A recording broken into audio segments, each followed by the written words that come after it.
Normally this is where I do my intro puns, but I'm not going to be saying anything this time around. As was asked by you all in the comments, we're going to copy that makeup trend from like 2017 where the significant other of the channel owner has to explain how to apply makeup, but instead of makeup, it's making up some dice. So I've already edited the video portion of this video in my typical style for her to follow, so now let's hear from somebody who has never made dice before trying to explain the dice making process. Take it away, Rybowife.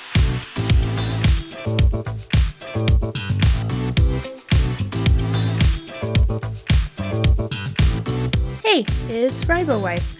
I'm gonna be doing this today, I guess. If you're looking for an actual tutorial, I would recommend maybe looking at one of his other videos, because this is not gonna be quite as helpful. Oh, okay, I guess we're already starting. Today we're gonna use Envirotex light resin, and we're gonna need 2 cups. We'll pour the resin in the first one. I think we're gonna pour the hardener in the other one. And I know we're supposed to have equal amounts, otherwise they're not gonna cure and they're just gonna be really sticky. Okay, and now we're gonna pour them together and make sure you get all of it out of there with your little popsicle stick, because you really need all of it for it to do its thing, but also this stuff is expensive, so you probably don't want to waste it. Okay, and so you're gonna mix for a really long time, like a ridiculously long time, and you're gonna make lots of bubbles, but don't worry about that, we'll get them later. After you've spent probably what is a good solid decade mixing all that together, it looks like we're going to split it into 2 cups. I think we're going to do 2 different colors today. So it's kind of like when you're decorating a cake and you need several colors of icing, so you just make one big batch and then you color them individually. And to absolutely no one's surprise, I guess one of the colors that we're using is gold. It does look like he's restrained himself to 1 drop. Oh. Yeah, no way he's sticking with 1 drop.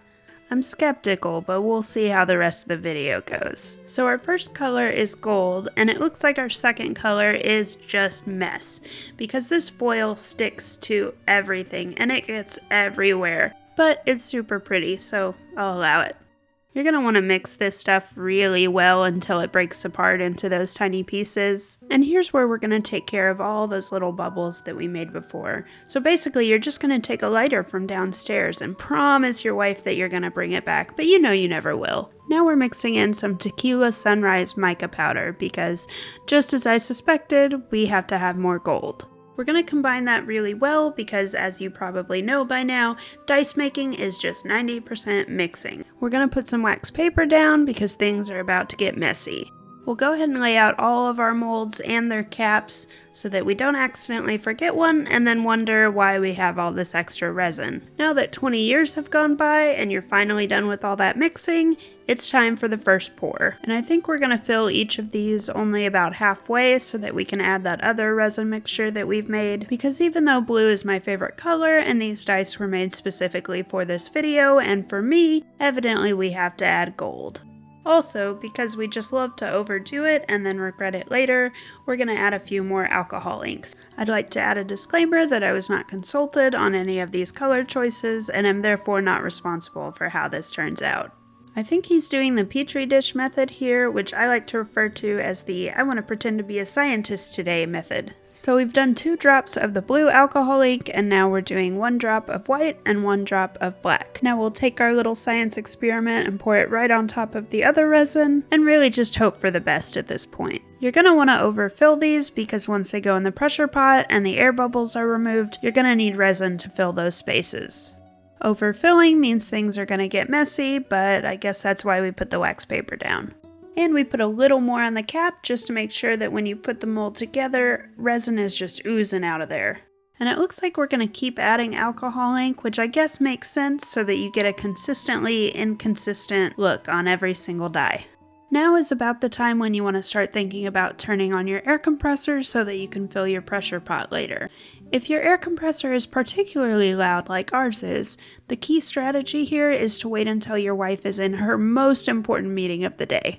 After all, you really want her to know that you're working hard upstairs. But anyway, once you're done pouring, it's time to make a huge mess and squeeze those lids onto your molds. You can press down to make sure that all the extra resin oozes out the side, and again, this is why we put the wax paper down. Now you're going to take what looks to be like a kindergartner's art project and use it to put your molds on so that you can lift them down into the pressure pot. My long-term goal is to cover Ry's pressure pot in stickers, so if anyone wants to send us any, I will make sure that they make it on there. Once your dice are in the pressure pot, turn those clamps as much as you can, attach your air, and make sure that it reaches that level. After this, you can turn the little valve and disconnect your air. And then after a few short hours, boom, you have dice! Now we can start to peel off all the extra resin that has oozed out the side, but as you can see, it's pretty easy to just pop it off. And I gotta say, these turned out a lot better than I expected. I was pretty skeptical of the color combo, but I actually think it works really well. Because we poured the blue foil mixture first, I was a little bit worried everything would just look layered, but everything actually mixed really well, and the blue foil kind of created a shell around the gold mixture. Now to be completely honest, I usually think the dice look great right out of the pressure pot, but evidently you're really supposed to sand these bad boys, so that's what we're gonna do. We've got our sheet of acrylic, we'll add our Zona papers, and a teeny cup of water in case we get thirsty, or to help the sanding process.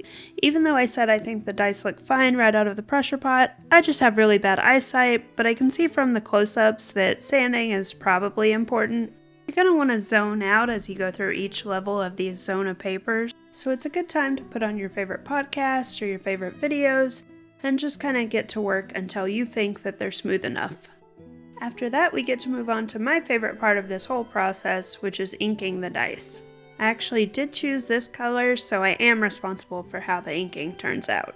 We're going to add a little bit of water to the paint, and I think that just makes it easier to work with and easier to wipe away the excess. From this point, it's really hard to go wrong. You just need to make sure that you have enough paint inside the number to cover everything, and then wipe away anything that's left over. I'll go ahead and take full responsibility for how good this turned out, because the blue metallic paint matches really well with the blue foil in there. And now it's time to sanitize our workstations. So we're going to take some alcohol, and we're actually going to use it to get the excess paint off. The majority of your paint will come off with your fingertip or a paper towel, but just in case there's any left over. And just like that, we're done. Like I said, these turned out way better than I was expecting. If I had it my way, everything would be all blue all the time, but I'm actually glad Ry didn't listen to me on this one.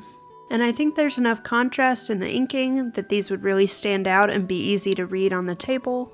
I am starting to think that these are not Petri dish dice, because I've seen what those look like, and these are not those. So you'll have to forgive me if I've been a big Dumbo.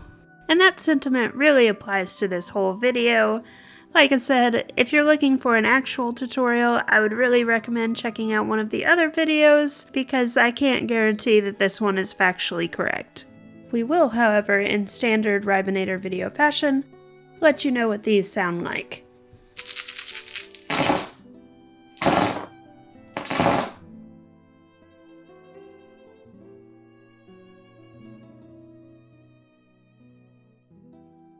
I knew this was a good set. I had a ton of fun making this video, and I hope that you had fun listening to me do a really poor description of the entire dice making process. Hopefully I didn't scare you off too much, and you'll go check out one of Ry's other videos. I know I was really sarcastic and made fun of Ry quite a bit in this video, but I really am so proud of him and so grateful to all of you for helping to make his dreams a reality. You are all such a wonderful community that I'm just so glad I get to be even a small part of. Thanks for sticking around through my really bad voiceover, and I hope that you all have a fantastic day.